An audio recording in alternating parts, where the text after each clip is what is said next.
Wa tatamakkanu aidan minal ityan bihi 'alal wajhil akmal minal hudur ma'allahi ta'ala, dan supaya kita kawa, supaya kita mungkin daripada mendatangkan ibadah itu atas cara yang paling sempurna daripada kehadiran hati bersama Allah Subhanahu wa ta'ala.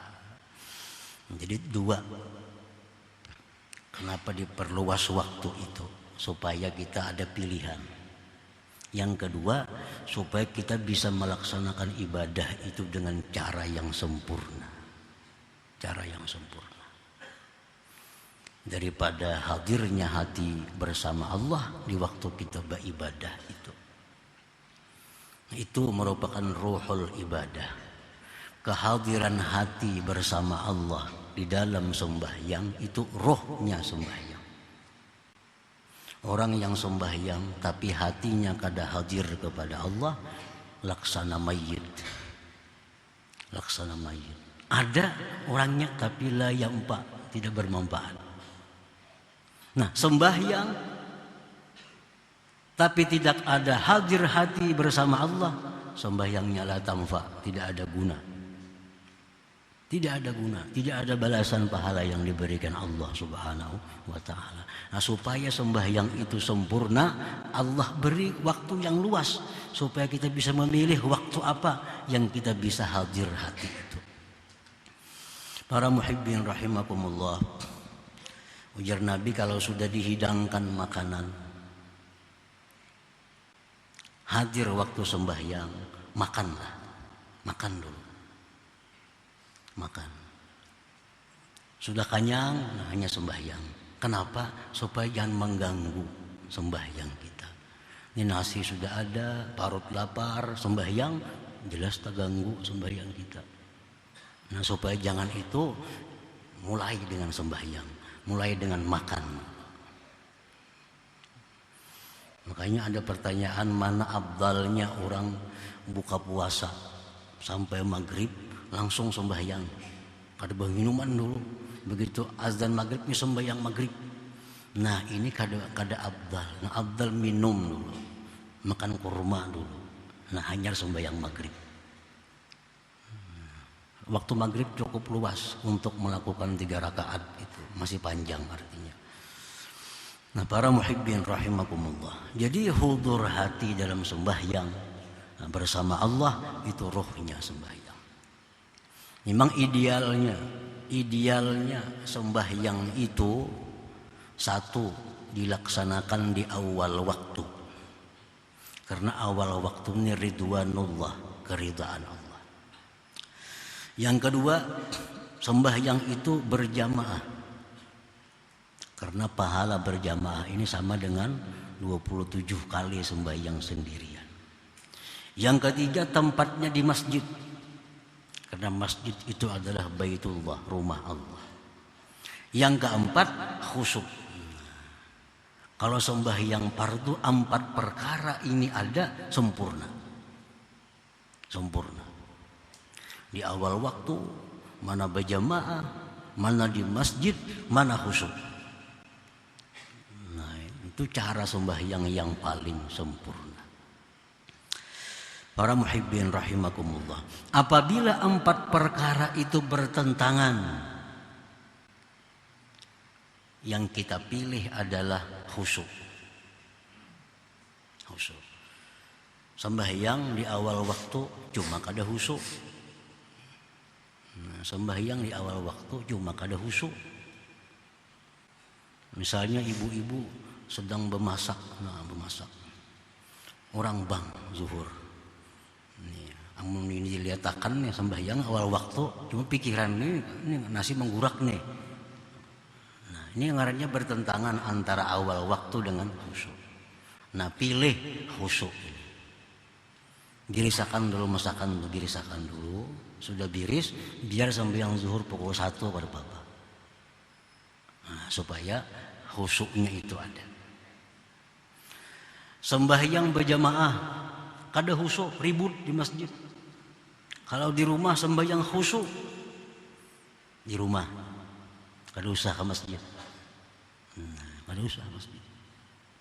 Khusyuk diutamakan. Sembahyang berjamaah, berjamaah kada khusyuk. Tapi kalau sembahyang surangan khusyuk, sembahyang surangan. Sembahyang surangan. Jadi khusyuk ini, hadir hati ini selalu nomor satu. Karena itu juz'us salah al-batin, juz'u sembahyang bagian batin. Kalau jamaah itu juz'u sembahyang bagian zahir. Nah, jadi itulah Allah memberikan kita waktu yang cukup luas supaya kita bisa mendatangkan ibadah, mendatangkan sembahyang dengan jalan yang paling sempurna. Nah, para muhibbin rahimakumullah, kalau berjamaah khusyuk, sembahyang surangan khusyuk, ya baik berjamaah. Atau sembahyang berjamaah kada khusyuk, surangan kada khusyuk juga, baik berjamaah juga. Malaran dapat jamaahnya itu. Sembahyang di rumah surangannya kakak itu juga hati. Di masjid ya kakak itu juga baik ke masjid. Ada pahala jalan ke masjid, ada sembahyang berjamaah. Nah, ini untuk orang-orang yang dalam suluk, untuk orang-orang yang dalam keadaan menjalani satu jalan menuju ma'rifatullah. Itu harus memilih bujur. Kalau sembahyang ke masjid khusyuknya kurang. Kalau di rumah mantap, nah ambil di rumah.